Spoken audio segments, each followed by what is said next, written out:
وہ جو میز پر آدمی بیٹھا ہے اس سے ہمارا دشمنی ہے۔ آدمی بولا وہاں تو 4 آدمی بیٹھے ہیں۔ پٹھان بولے وہ جس کی مونچھیں ہے۔ آدمی بولا ان سب کی مونچھیں ہیں۔ پٹھان بولا وہ جس کے کپڑے سفید ہیں۔ آدمی بولا ان سب کے کپڑے سفید ہیں۔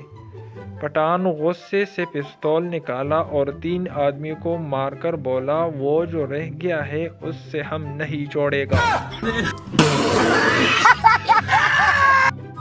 ایک بڈھا آیا، ساتھ ایک بڈھی کو بھی لایا اور ہوٹل میں جا کر ویٹر کو بلایا۔ دونوں نے اپنا اپنا آرڈر منگوایا۔ پہلے بڈھے نے کھایا اور بڈھی نے پنکھا ہلایا، پھر بڈھی نے کھایا اور بڈھے نے پنکھا ہلایا۔ یہ سب دیکھ کر ویٹر شرمایا اور بولا او لیلی مجنو، تم دونوں ساتھ میں اپنے پیار تو کھانا ساتھ کیوں نہیں کھایا؟ اس پر بڈھے نے فرمایا تیرا سوال تو نیک ہے، پر ہمارے پاس دانتوں کا سیٹ صرف ایک ہے۔ ایک دفعہ جنگل میں گھوڑے اور گدھے کی بحث ہو گئی۔ گھوڑے نے کہا آسمان کا رنگ نیلا ہے، جبکہ گدھے نے کہا آسمان کالا ہے۔ بات بڑھی تو گھوڑے نے کہا کہ چلو اپنے بادشاہ کے پاس چلتے ہیں۔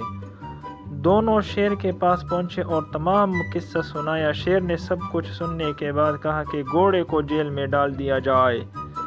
گھوڑے نے احتجاج کرتے ہوئے کہا بادشاہ سلامت، یہ کیسا انصاف ہے، صحیح بھی میں ہوں اور جیل بھی مجھے جانا پڑ رہا ہے۔ بادشاہ نے کہا بات صحیح یا غلط کی نہیں ہے، تمہارا قصور یہ ہے کہ تم نے ایک گدھے سے بحث ہی کیوں کی۔